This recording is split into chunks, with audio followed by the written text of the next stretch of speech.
오늘 이 아침에는 건강한 가정의 첫 번째 원리라는 주제를 가지고 첫 번째 말씀인 서로 복종하라라는 말씀을 여러분들에게 증거합니다.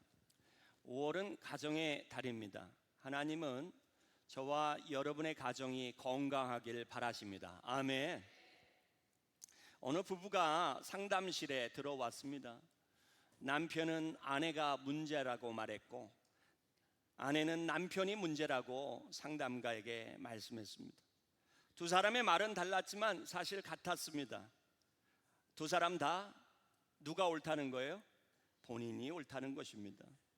여러분, 가정이 무너지는 이유는 대부분 복잡하지 않습니다. 여러분, 서로 내려놓지 않기 때문이에요. 듣기보다 말하려고 하고 품기보다는 서로를 바꾸려고 하기 때문입니다. 서로를 이해하려고 하기보다 서로가 이기려고 하기 때문이에요. 여러분, 제가 한 가지 여쭤보겠습니다. 지난 한 주 동안 배우자 말다툼이 전혀 없으셨던 분 있으십니까? 예, 손들기가 좀 머쓱하죠?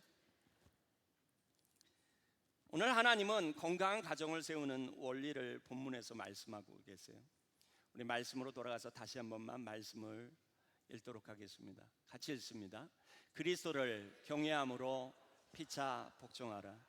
이 한 문장이 가정을 살리는 열쇠입니다. 여러분의 가정이 건강해지고 또한 여러분의 자손의 가정이 건강해지길 주님의 이름으로 축원합니다.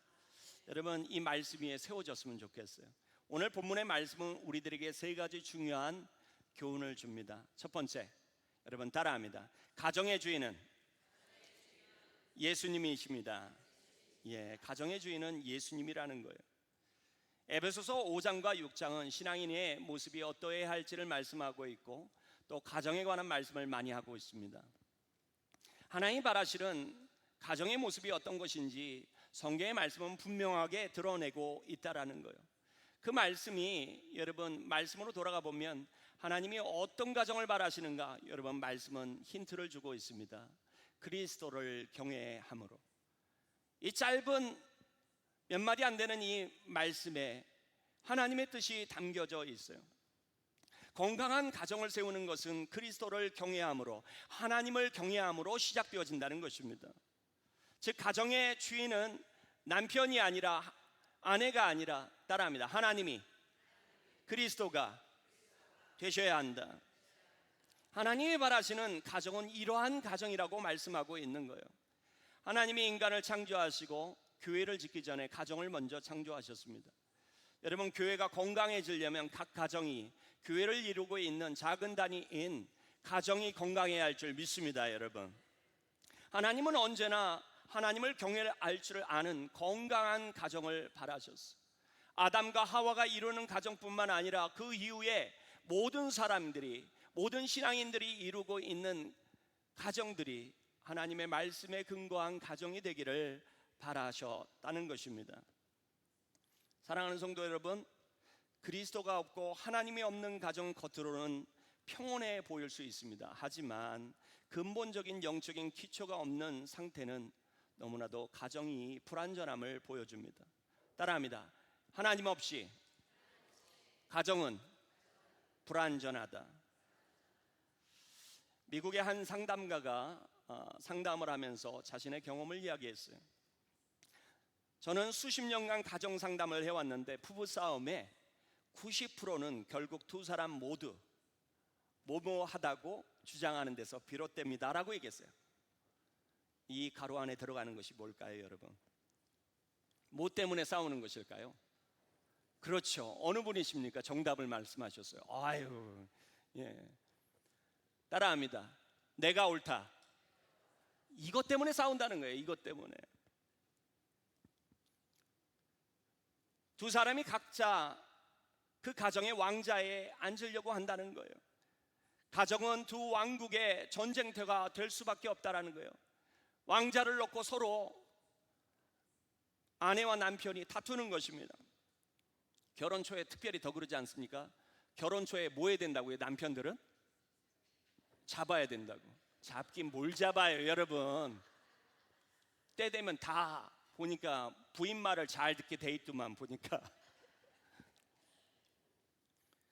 부부 싸움의 90%는 서로 기싸움 하다가 기진하는 거예요. 가정에 어려움을 당합니다. 서로가 지지 않으려고 하는 거예요. 서로가 지배하려고 하는 겁니다. 자기가 넘버 원이 되려고 하는 거예요. 여러분, 이 문제가 어떻게 해결될 수 있을까요? 여러분, 답은 간단합니다. 하나님이, 따라합니다. 하나님이 왕좌에 앉아 계셔야 한다. 하나님이 앉아 계시면 가정의 질서가 잡혀요. 할렐루야. 여러분, 가정에서 아이들이 부모를 공경해요. 그러면 부모님이 계시면 아이들이 서로 막 함부로 말하고 싸웁니까? 아니요. 부모님을 공경하는 가정은 그렇게 되지 않습니다. 여러분, 학교도 마찬가지예요. 아이들끼리 막 떠들어요. 그런데 선생님의 교권이 살아있는 곳에서는요, 선생님이 들어가면 아이들이 어떻게 합니까? 잠잠해지죠. 여러분, 하나님이 가정을 세울 때 하나님이 주인 되신 가정을 꿈꾸셨어요. 할렐루야. 그런 가정을 세우길 원하셔서 하나님은 그런 가정을 세우셨습니다. 그런데 여러분, 타락 이후에 가정들은 하나님 없는 가정을 꿈꿔요. 사랑하는 성도 여러분, 하나님이 가정 안에 다시 돌아오셔서 주인 되시길 주님의 이름으로 축원합니다. 하나님이 주인 되시고 하나님을 경외할 줄을 아는 가정은요, 서로에게 함부로 말하지 않습니다. 아내도 남편도 서로를 존중합니다. 왜요? 하나님이 지켜보시는데 어떻게 함부로 말하고 함부로 행동하겠어요? 남편을 무시할 수도 없고 아내를 무시할 수도 없어요. 하나님을 경외하는 가정은 평온하며 건강해질 수밖에 없어요. 반대로 하나님이 없고 예수 그리스도가 주인 되지 않으신 가정은 어떨까요? 마치 모래 위에 집을 짓고 홍수가 나도 문제가 없기를 바라는 것과 마찬가지입니다. C.S. 루이스가 1951년 4월 24일 자신의 평생직이었던, 평생 가까이 지내었던 친구 돔 베데의 그리피스라고 하는 친구에게 편지를 썼어요. 그 편지는 가정에 관한 문제를 다루고 있었는데 그 편지의 한 내용에 이런 이야기가 나옵니다. 첫 번째 것을 첫째 자리에 두면 두 번째 것들은 덤으로 얻게 되지만 두 번째 것을 첫째 자리에 두면 첫 번째 것과 두 번째 것 모두를 잃게 됩니다. C.S. 루이스가 말한 것이 뭐냐 하면 하나님을 첫째 자리에 두면 나머지 것이 제자리를 찾는다는 거예요. 할렐루야. 맞습니다. 그리스도를 경외하는 가정은 건강해져요. 여러분, 그리스도를 주인 삼은 가정 되어지길 간절히 바랍니다. 그리스도가 충만해지고 그리스도가 주인 되신 가정의 모습이 어떨까요? 여러분, 따라합니다. 성령 충만해진다. 그리스도가 충만한 가정은 성령 충만할 수밖에 없어요. 제가 묻겠습니다. 여러분, 그리스도로 충만한데 성령 충만하지 않을 수 있나요? 없습니다. 여러분, 성령이 충만한데 그리스도로 충만하지 않을 수 있어요? 없습니다. 여러분, 다시 말해 그리스도를 주인 삼고 하나님을 경외하는 가정은 결국에는 성령 충만한 가정이 될 수밖에 없다라는 거예요. 말씀이 살아있어요. 기도가 살아있습니다. 예배에 열심히 해요. 할렐루야. 자연스럽게 성령이 충만해지면 성령의 열매가 맺히는 가정이 된다는 것입니다. 여러분, 갈라디아서 5장 22절과 23절에 성령의 열매에 관해 말씀을 하죠. 여러분, 성령의 열매는 뭡니까? 사랑, 희락, 화평, 인내와 자비와 양성과 충성과 온유와 절제니. 여러분의 가정에 이러한 열매가 맺히길 주님의 이름으로 축원합니다. 여러분, 성령 충만하면 그리스도 중심의 교회가 된다라면 사랑이 넘치는 가정이 될 수밖에 없다는 것이에요. 또한 기쁨이 충만할 수밖에 없다는 것입니다. 가정에 화평이 있다라는 거예요. 또한 여러분, 따라합니다. 오래 참는다. 여러분, 하나님을 잘 섬기는 가정은 서로에게 오래 참는다는 거예요. 여러분, 서로를 불쌍히 여기는 마음이 있어요. 자비가 있습니다. 서로를 보고 얘기하겠습니다. 자비로운 마음을 갖겠습니다. 여러분, 자비로운 마음이 가정 안에, 부부 간에도 있는 거예요. 성령 충만해지면 고생하는, 바깥에서 고생하는 남편을 보고 불쌍히 여겨요. 평생 일하고 은퇴했는데 이제는 할 일을 놔버린 남편을 보고 불쌍히 여기는 마음이 있어요. 미국 사는 게 얼마나 어려워요, 여러분. 남편만 일해서 살 수 있는 가정인가요? 여러분 따라합니다. 아내도 고생을 무지막지하게 했다. 애 낳는 거 쉽습니까? 자녀 키우는 거 쉬워요, 여러분? 제가 묻겠습니다. 살림하는 거 쉽든가요? 아이, 그럴 리가요, 여러분. 여러분 자녀 키워봐서 알지만 어린애들 키우고서 집안 살림 하라 그러면요, 치워놓고 돌아서면 어때요? 어지러져요, 여러분. 쉽지가 않아요. 여러분 개라도 키워보세요. 개라도. 저희 집에 개가 2마리 있는데 얼마 전에 손님이 찾아왔어요. 박춘자 권사님 몸이 불편하셔서 그 집에 있는 강아지가 저희 집에 놀러 왔어요. 지금 놀러 와 있는데요, 이 녀석이 와서 털갈이를 하는지 스트레스가 있었는지 아니 손뭉치가 굴러다녀요, 구석구석에. 백휴몰 했는데 다음날 아침이면 굴러다녀요. 여러분 개들이 들락거리고 나면 어떻습니까? 집안이 치워놓고 돌아서면 지저분해져요, 여러분. 제가 묻겠습니다. 밥 하루에 몇 번 먹습니까? 3번 먹어요. 설거지 누가 합니까? 자기가 먹은 거 자기가 치웁니까? 아니요, 그럴 리가요, 여러분. 아내들 얼마나 고생해요, 여러분. 도와주는 남편도 있겠지만 아내들 엄청 고생해요. 그런데 여러분 가만히 보십시오. 서로가 고생하는데 서로 불쌍히 여기는 마음이 없이 어떻게 되겠어요? 여러분 따라합니다. 불쌍히 여겨야 한다. 부부간에 여러분 서로 불쌍히 여겨야죠. 여러분 서로에게 양선을 가져야죠. 좋은 것을 주기를 바라는 마음이 있어야죠. 여러분 더군다나 성령 충만한 가정은, 그리스도 충만한 가정은 따라합니다. 바람도 안 핀다. 왜요? 여러분 충성스러워요, 서로에게. 이게 너무나도 중요한 얘기예요, 여러분. 서로에게 부드럽습니다. 온유해집니다. 따라합니다. 절제한다. 철저해요, 여러분. 하고 싶은 걸 다 하지 않아요, 여러분. 성령 충만하면 가정이 살아나기 시작하는 거예요. 할렐루야. 여러분의 가정 가운데 하나님을 주인 삼았을 때 아름다운 가정으로 회복되어지는 역사가 있기를 간절히 바랍니다. 여러분의 가정의 모습이 지금 어떠합니까? 그리스도를 경외하고 하나님을 경외하는 그러한 가정이십니까? 사랑하는 성도 여러분, 그리스도에게로 돌아가는 것이, 하나님을 주임 삼는 것이 가정을 건강하게 하는 첫 번째 걸음이에요. 할렐루야. 여러분 본문의 말씀은 건강한 가정을 이루려면 하나님이 하신 말씀을 보아야 한다라고 교훈하고 있습니다. 여러분 예수님이 무엇을 하셨습니까? 여러분 두 번째 교훈은 여기 있습니다. 따라합니다. 예수님이 먼저 내려오셨습니다.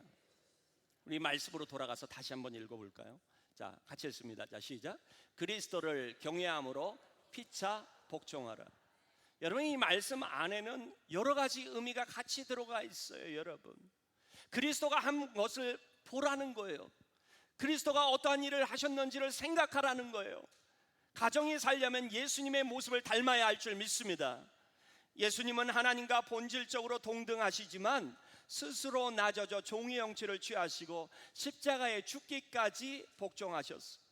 성부, 성자, 성령 하나님은 한 분의 하나님이시지만, 동등하신 하나님이시지만 성자 예수님은 하나님의 뜻이 이루어지기까지 죽기까지 충성하셨어요. 복종하셨습니다. 예수님이 하나님 아버지보다 열등해서가 아니에요. 여러분 따라합니다. 역할에 차이가 있을 뿐이었다.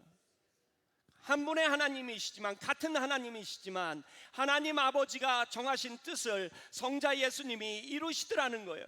열등해서가 아니에요. 하나님 아버지가 본질적으로 우월해서가 아닙니다. 여러분 예수 그리스도의 복종은 결코 열등함이 아니라 역할의 차이예요. 마치 가정에서 남편과 아내가 따라합니다. 동등하다. 동등한 것과 마찬가지예요. 여러분 이 남존여비 사상은 성경의 사상은 결코 아닙니다. 하나님은 저와 여러분을 동등하게 사랑하세요. 할렐루야. 남자도 여자도 동등하게 사랑하세요. 남자를 위해서 예수님이 이 땅 가운데 오셔서 남자만을 위해 십자가에 달리신 게 아니에요. 여러분 한 사람 한 사람을 존귀히 여기세요. 할렐루야. 직장이 좋든 나쁘든, 건강하든 나쁘든, 부하든 가난하든, 인종이 어떻든, 여러분의 피부 색깔이 어떻든, 여러분 하나님은 저와 여러분 모두를 사랑하세요. 할렐루야. 모두가 동등한 존재라는 거예요. 여러분 단지 따라합니다. 가정에서 역할이 다를 뿐이다. 십자가 사건은 역사상 가장 위대한 복종과 섬김을 보여줍니다. 동등하나 서로 복종하며 섬기는 거예요. 예수님이 이 땅 가운데 오셔서 그 영광을 내려놓으시고 하나님의 뜻을 이루시고자 복종하셨고, 여러분 섬기셨어요. 여러분 따라합니다. 복종은, 섬김은 손해보는 것이 아니라 사랑하는 것이다. 여러분 섬길 줄 모르는데 사랑한다? 여러분 그런 거는 있을 수가 없습니다. 여러분 사랑하면 아끼게 돼 있어요. 그렇지 않습니까? 아끼면 얼마나 여러분 조심스럽게 다뤄요. 여러분 한 선교사님이 오지 마을에 가서 사역을 하시면서 그 마을에 추장에게 복음을 증거했습니다. 추장은 한참 선교사님이 전하시는 복음의 말씀을 듣더니 이렇게 질문했어요. 그 예수님이라는 분이 하나님이라면, 영광의 하나님이시고 전능하신 하나님이라면 왜 하늘에서 내려왔습니까? 내려오면 손해 아닙니까? 맞습니다. 여러분 그렇지 않아요? 그 영광의 하나님이 이 땅 가운데 오셔서 성육신하시고, 여러분 그 모든 영광을 버리시고 저와 여러분의 죄사함을 위하여 이 땅 가운데 오셔서 고난 받으셨어요. 여러분 그 주장의 질문이 당연합니다. 그런데 선교사님이 그 질문에 이렇게 답을 하십니다. 예수님은 우리를 사랑하셨기 때문입니다. 사랑하면 내려오게 되어 있습니다. 사랑하면 내려오게 돼 있어요. 사랑하면 섬기게 돼 있어요. 할렐루야. 추장은 잠시 침묵하다가 말합니다. 그렇다면 저도 예수님을 믿겠습니다. 여러분 예수님은 닮은 사람은 어떤 모습일까요? 여러분 따라합니다. 먼저 내려오는 사람이, 크게 압니다. 좀 있으면 밥도 많이 먹을 텐데. 따라합니다. 먼저 내려오는 사람이 예수님을 닮은 사람입니다. 옆에 분을 좀 보겠습니다. 누가 먼저 내려오나요? 저희 가정뿐만 아니라 저희 재단 안에 먼저 내려오는 사람들이 많아지길, 주님을 닮은 사람들이 많아지길 주님의 이름으로 축원합니다. 그런데 가정에서 먼저 하려고 합니까? 잘 안 하려고 하잖아요. 여러분 정말 가정 안에서 예수님을 보여주길 원하시고, 여러분 가정 안의 주인이 하나님이심을 드러내길 원하십니까? 먼저 내려오려고 하세요. 여러분 먼저 내려오려고. 하나님이신 예수 그리스도는 이 땅 가운데 먼저 내려오셨어요. 예수님이 이렇게 말씀하셨습니다. 마가복음 10장 45절에 우리 같이 읽습니다. 인자가 온 것은 섬김을 받으려 함이 아니라 도리어 섬기려 하고 자기 목숨을 많은 사람의 대속물로 주려 함이니라. 그래요 여러분, 주님은 이 땅 가운데 섬기려고 오셨어요. 할렐루야. 남편이 아내를 위해 자신을 희생할 줄 알고, 아내가 남편을 위해 희생할 줄 알고, 부모가 자녀를 위해 희생하는 그 모습이 여러분의 하나님이 꿈꾸시는 아름다운 가정의 모습인 줄 여러분 깨달으시길 바랍니다. 아멘. 예수님이 먼저 내려오셨다는 것은 거창한 희생만을 의미하지는 않아요. 여러분 오늘 가정 안에 돌아가시거든, 여러분 오늘 저녁에는 핸드폰을 먼저 보기보다 여러분 배우자를 먼저 바라봐 주시길 바랍니다. 밥 먹으면서도 봐, 텔레비 보면서도 봐. 같이 사나 얼굴 본 적이 별로 없어요. 여러분 따라합니다. 얼굴 좀 봐주세요. 여러분 거창한 게 아니에요. 섬긴다는 것은 상대방을 인식해 준다는 것이고, 상대방이 이 가정 안에 얼마나 소중한지를 바라봐 주는 거예요. 여러분 사랑하는 성도 여러분, 수고하고 애쓴 남편을 위해 수고 한마디, 수고하셨어요 라는 한마디가 얼마나 듣기 좋은 말일까요? 하루 종일 애 키우고 여러분 가정을 돌본 아내를 향하여 여러분 수고했어요 라고 남편이 아내에게 말하는 것이 얼마나 좋을까요? 여러분 따라합니다. 수고하셨어요. 여러분 이 한마디가 가정을 살리기 시작하는 거예요. 섬김은 여러분 특별한 것이 아닙니다. 적은 데서부터 시작해야 돼요. 여러분 소소한데 여러분 소소한 일로 인하여 가정이 무너지기도 하고 세워지기도 합니다. 여러분의 가정 가운데 서로를 향하여 수고하셨어요. 사랑합니다라는 말이 넘치길 주님의 이름으로 축원합니다. 제가 어려서 자라면서요, 미국 와서 결혼해서 살기까지 저는 부모님에게 사랑한다라는 말을 한 번도 들어본 적이 없습니다. 아버지가 전라도 분이셨는데요, 그냥 말 안 하잖아요. 한국 분들 대부분 그냥 속으로만 사랑한대요. 여러분 따라합니다. 속으로만 사랑하면 알 길이 없다. 알 길이 없어요. 여러분 말 안 해주는데 어떻게 알아요? 여러분들이 속사정 어려운 일 기도 제목이 있으면 저희한테 안 말해주면 제가 압니까 모릅니까? 안 해놓고서 섭섭해하면 안 되는 것이에요. 여러분 따라합니다. 말해야 한다. 말해야죠. 여러분 자녀에게 사랑한다라고, 배우자에게. 서로 오해가 쌓일 때가 얼마나 많은 줄 아십니까? 표현이 안 돼서. 표현해야 할 줄 믿습니다. 여러분 오늘 저녁에 돌아가시거든 여러분 섬김을 말로 시작하시길 바래요. 말로 끝나면 안 돼요. 여러분 말과 행동이 같이 가야 되겠지만 말이 중요합니다. 분명히 여러분 집에 가서 여러분 수고하셨어요, 사랑해요 이렇게 얘기하잖아요. 분명히 배우자가 이럴 거예요. 내가 뭔 잘못을 했나? 말로 하지. 여러분에게 말씀드립니다. 이게 한 번이 되고 두 번이 되고 세 번이 되면 가정을 살리는 원동력이 돼요. 디트리치 바나퍼라고 하는 독일의 신학자가 이런 말을 했습니다. 그리스도인은 다른 사람을 위해 존재하는 사람이다. 주님이 그러셨어요. 여러분 저와 여러분의 가정 가운데 서로를 위해, 서로에게 기쁨이 되어지고 서로를 세워주기 위해 존재하는 아내요 남편이 되어지길 간절히 바랍니다. 사랑하는 성도 여러분, 예수님이 먼저 내려오셨어요. 예수님을 닮은 가정들이 되어지길 간절히 축원합니다. 그렇다면 예수님을 닮는다는 것이 구체적으로 어떤 모습인지 바울은 두 글자로 설명합니다. 여러분 피차, 따라합니다. 피차, 복종해야 합니다. 복종이라는 단어에만 집중하면 안 돼요. 여러분 오늘 본문에 나와 있는 피차라는 단어가 너무나도 중요합니다. 예수님의 낮아지심을 본 바울은 성령으로 충만한 삶의 가장 구체적인 열매로 이것을 제시합니다. 복종은 예수님을 경외하는 자가 자연스럽게 걷는 길이에요.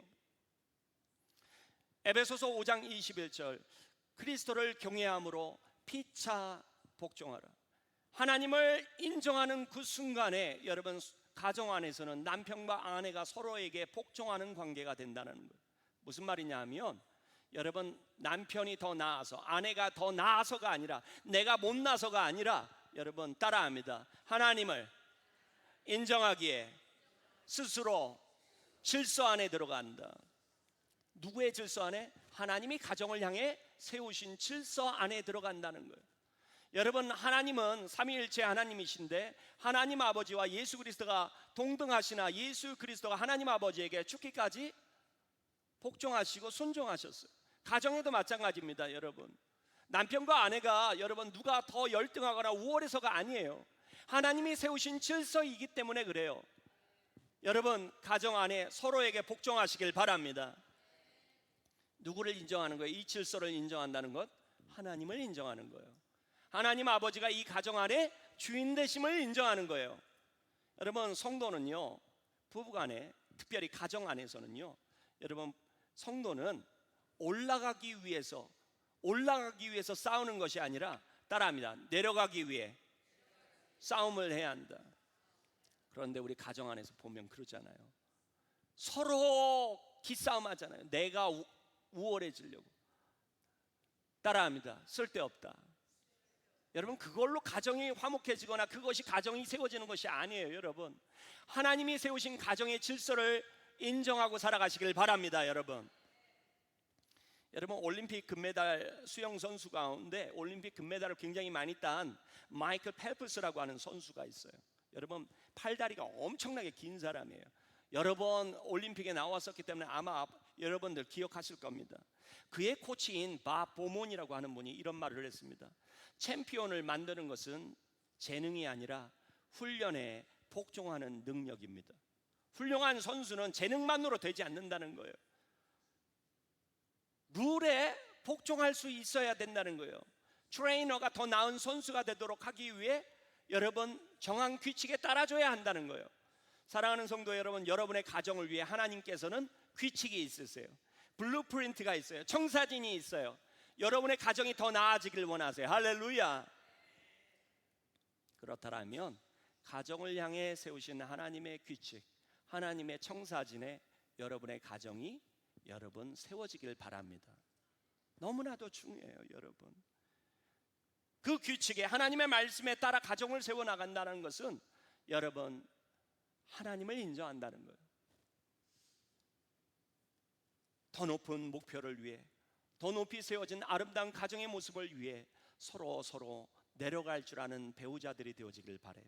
옆에 분에게 배우자이거든. 여러분 혹시 남의 남편, 남의 아내에게 하면 안 됩니다. 여러분 따라하겠습니다. 섬기겠습니다. 가정에 가서 섬기세요. 섬김이 너무 중요해요, 여러분. 여러분 섬긴다는 것은, 복종한다는 것은 패배가 아니에요. 피차 섬기는 일은 여러분 패배가 아닙니다. 더 아름다운 가정을 위한 자발적인 선택이에요. 빌립보서 2장 3절은 분명하게 예수 그리스도의 모습을 통해 이렇게 설명합니다. 우리 같이 읽습니다. 자, 시작. 아무 일에든지 다툼이나 허용으로 하지 말고 오직 겸손한 마음으로 각각 자기보다 남을 낮게 여기고. 여러분 배우자가 서로를 더 낮게 여긴다면 얼마나 좋을까요? 가정은 살아나게 돼 있어요. 서로가 낮게 여기는데, 근데 우리는 서로 낮게 보려고 그러잖아요. 서로 낮춰보려고. 여러분 그러면 가정이 무너집니다. 여러분 서로를 높이 볼 수 있는 가정들이 되어지길 바랍니다. 여러분 아멘. 이러한 태도는 바울이 에베소를 기록한 방식에, 여러분 기록한 원칙에 굉장히 중요한 교훈이 전반적으로 퍼져 있다라는 거예요. 여러분 많은 경우 이 가정 안의 복종에 관해서 이야기할 때 아내가 남편에게만 복종하는 줄 알아요. 그래서 에베소서 5장 22절을 가지고 남편들은 얘기합니다. 아내는 남편에게 복종해야 돼. 아닙니다. 여러분 5장 21절의 말씀을 먼저 봐야 한다니까요. 순서가 있잖아요. 5장 21절, 22절. 여러분 따라합니다. 서로 복종해야 한다. 이게 하나님의 원칙이에요. 여러분 원칙입니다. 상호가 서로를 높이 봐야 한다라는 거예요. 여러분 만약에 이 에베소서 5장 22절만을 가지고 아내가 남편만을 존중해야 한다라고, 복종해야 한다라고 이야기한다라면 성경의 말씀을 반쪽만 알고 있는 거예요. 반쪽만. 바울의 메시지, 진짜 메시지는, 성령께서 저를 통하여 기록하신 진짜 메시지는 따라합니다. 피차 서로 복종하는 것이다. 이게 중요한 거예요, 여러분. 복종은 한 방향이 아니라 양방향이라는 거예요. 서로라는 거예요. 더군다나 22절에는 복종하라라고 하는 단어가 없어요. 여러분 아십니까? 원문에는 없어요. 단지 21절의 근거에서 아내는 남편에게 복종해야 합니다라고 얘기하지만 이 말 속에는 남편도 아내에게 복종해야 한다는 상호, 서로 피차 복종해야 한다는 의미가 담겨져 있는 말씀이에요. 오늘 또 말씀 듣고 들어가면서 남편에게 얼굴 탁 들여다보면서 당신도 나에게 복종해야 돼. 싸움 걸지 마시고요.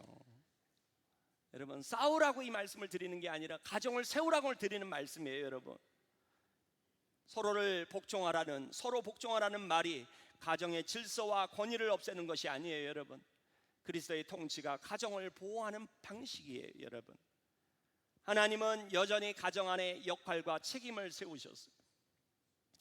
로마서 13장 1절의 말씀을 우리 같이 읽습니다. 같이 읽습니다. 자 시작. 권세는 하나님으로부터 나지 않음이 없나니. 가정에도 지도자가 필요합니다. 무질서한 가정은 무너지게 돼 있어요. 하나님께서 그러한 이유로 남편이 더 잘나서가 아니라 남편을 가정의 지도자로 세우셨어요. 여러분 아내가 못나서 놓은 것이 아니에요. 여러분 남편이 지도자의 역할을 가정에서 제대로 못하면 도와서 온전케 하라고 아내를 세우셨어요. 사랑하는 성도 여러분, 아내 없이 남편이 온전해질 수 없습니다. 자녀 양육도 마찬가지. 사랑하는 성도 여러분, 여러분의 가정 가운데 질서가 세워지길 주님의 이름으로 축원합니다. 그러나 권위는 지배가 아니라 섬김의 방식으로 나타나야 한다는 것을, 하나님이 주신 권위는 누르기 위한 것이 아니라 세우기 위한 거예요. 연구에 따르면요, 부부싸움이 가장 많이 일어나는 시간이 언제인 줄 여러분 아십니까? 저녁 시간이래요. 저녁 시간. 퇴근하고 저녁에 와서, 그리고 주말 오전에 가장 많이 일어난대요. 그 이유가 둘 다 피곤하죠. 한쪽은 나가서 직장 생활하고, 한쪽은 여러분 집안에서 아이들 돌보고, 또 부부가 같이 일하는 경우도 있잖아요. 그런데 여러분, 가정 안에 돌아오면 집안에서 남아있던 아내는 남편이 돌아오면 뭐라고 해요? 하루 종일 집 치우다 고생했는데, 아이들 돌보느라고 고생했는데, 이제 누가 왔어요? 남편이 왔으니 뭐 해주겠다고? 도와줄 것이라고 따라합니다. 착각을 많이 한다. 그렇죠? 당연히 도와야 되는데 남편의 생각은 또 달라요. 하루 종일 바깥에서 일했으니까 쉬는 거는 어디 가서 쉬어야 된다고요? 집에 가서. 서로 기대치가 틀린 거예요. 근데 사실상 가만히 보면요, 서로가 고생했다고 하는데 맞는 말이에요. 서로가 다 고생한 거예요, 여러분. 이 시간에 누가 더 예수님의 모습을 닮아 섬기려고 하느냐에 따라 그 가정은 살고 죽는다는 것입니다. 사랑하는 성도 여러분, 늦게까지 고생하네 서로 말하고 서로 섬길 수 있는 아름다운 가정이 되어지길 주님의 이름으로 축원합니다. 이 순간에 피차 복종이 실제로 여러분 나타나야 하는 거예요. 가정에 돌아가시거든 따라합니다. 내가 할게. 왜 안 하십니까? 옆에 아내가 앉아있고 남편이 앉아, 이 말을 또 사용할지 몰라. 크게 따라합니다. 내가 할게. 여러분, 이 일을 어떻게 처리해야 될까 막 걱정하시는 것 같아요. 여러분, 섬기려고 노력하십시오. 가정을 살리려면. 여러분, 가정을 살리는 것은 거창한 결단이 아닙니다. 작은 순간들이 쌓여서 가정이 살아나기 시작하는 거예요. 가정은 서로 섬길 때 세워지게 돼 있어요. 여러분, 저희 집 앞에 꽃이 아주 아름답게 피었습니다. 화분에도 심고 바깥에도 심겨져 있는데, 저희 집을 아시는 어떤 성도님이 이쁜 꽃을 갖다 주셨어요. 그래서 제가 아침 저녁으로 이쁜 꽃을 요새 보고 있습니다. 근데 이 꽃이요, 제가 꽃을 키워보니까 한 번 물 줘서 왕창 줘서 꽃이 사는 게 아니에요. 어떻게 줘야 돼요? 매일매일, 아니면 며칠에 한 번씩 정기적으로 필요할 때마다 꼭꼭 줘야 돼요. 관심이죠. 이거 관심 없으면 죽는 거예요. 사랑하는 성도 여러분, 가정에 물 주는 것과 같은 것이 여러분 서로의 격려의 말이에요. 내가 할게, 사랑해, 수고했어. 옆에 분에게 한번 연습해 볼까요? 수고하셨습니다. 사랑합니다. 제가 하겠습니다. 여기서는 잘하는데 가정에서 잘 되는지 한번 여러분 꼭 확인해 보시길 바랍니다. 가정은 서로 섬길 때 세워져요. 가정의 권위는 목소리의 크기가 아니라 섬김의 깊이로 가정이 살고 죽습니다. 마가복음 10장 43절과 44절에서 예수님은 이렇게 말씀하셨어요. 같이 읽습니다. 자, 시작. 너희 중에는 그렇지 않을지니 너희 중에 누구든지 크고자 하는 자는 너희를 섬기는 자가 되고, 너희 중에 누구든지 으뜸이 되고자 하는 자는 모든 사람이 종이 되어야 하리라. 모든 사람의 종이 되어야 하리라. 권위는 굴림이 아니라 섬김이라는 거예요. 성도 여러분, 가정에서 서로 섬기시길 주님의 이름으로 축원합니다. 서로 낮아질 때 가정이 살아나게 돼 있어요. 가정의 리더십은 섬김의 방식으로 표현될 때 가장 강력해지는 줄 깨달으시길 바랍니다. 예수님이 십자가에서 가장 낮은 자리에 서셨던 것처럼, 만물에 그리고 추가되셨던 것처럼 여러분이 낮아짐으로 가정의 리더가 되어지고 가정을 살리는 귀한 성도들이 되어지길 간절히 기도합니다. 말씀을 마치겠습니다. 하나님은 여러분의 가정이 건강하고 아름다운 가정이 되기를 바라세요. 그러한 이유로 에베소서 5장과 6장에 가정에 관한 말씀을 기록하셨습니다. 하나님은 여러분의 가정에 관심이 많으세요. 여러분의 가정이 상처나는 것, 여러분, 하나님 바라지 않으세요? 여러분이 배우자를 만나서 아름다운 가정을 이루고 하나님의 주인 되신 가정을 이루길 바라세요. 할렐루야. 그러므로 여러분, 여러분이 세우는 가정은 첫 번째, 따라합니다. 가정의 주인은 하나님이셔야 합니다. 여러분, 하나님이 주인 되신 가정, 성령이 충만한 가정 되어지길 간절히 바랍니다. 두 번째, 예수님이 먼저 내려오셨음을 기억하세요. 남편이라고요? 아내라고요? 여러분, 예수님이 어떻게 하셨는지를 여러분 기억하시길 바랍니다. 예수님 닮은 사람이 먼저 내려오게 돼 있어요, 여러분. 예수님 닮은 사람이 있어야 가정은 살아나요, 여러분. 아멘. 세 번째, 따라합니다. 피차 복종해야 한다. 여러분, 남편들 절대로 22절만 생각해서는 되지 않아요. 아내들이 남편에게 복종해야 된다고요. 이 말씀만이 그런 뜻이 아닙니다. 서로 피차 복종해야 되는데 22절 말씀은 하나님의 질서가, 하나님이 세우신 질서가 남편이 머리되게 하셨고 그 머리된 자리에서 깊이 내려가 섬기게 하셨다라는 뜻이에요.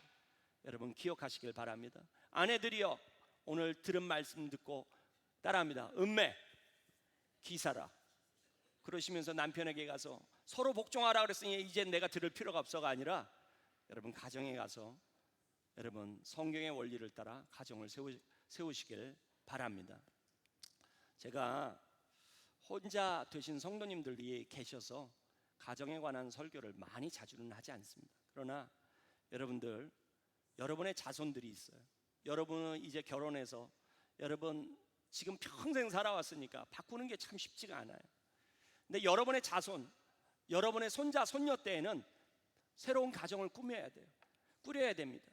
그렇다면 그들의 가정이 성서적인 아름다운 가정이 될 수 있도록 기도해야 할 줄 믿습니다. 제 아내는요 13살부터 저를 위해 기도했어요. 배우자를. 제가 그녀의 응답이에요. 엄청 동안 오래 했어요.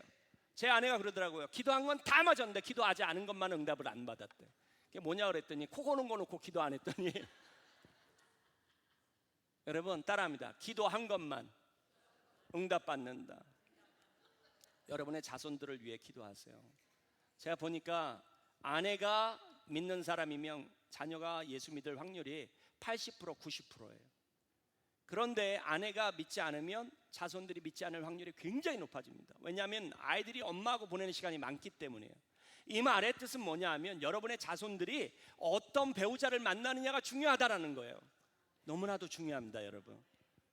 여러분은 여러분의 가정을 위해 기도하시고 여러분의 자손들을 위해 또한 기도하시길 바라요. 여러분, 믿는 사람하고 결혼해야 하는 이유가 바로 여기 있어요. 하나님은 거룩한 자손을 바라시고 거룩한 가정을 바라시기 때문입니다. 여러분의 자손의 가정이 믿는 가정이 되어지길 주님의 이름으로 축원합니다. 기도합니다.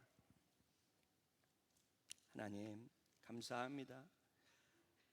가정의 달을 맞아서 건강한 가정을 세우기 위한 하나님의 말씀을 함께 묵상했습니다.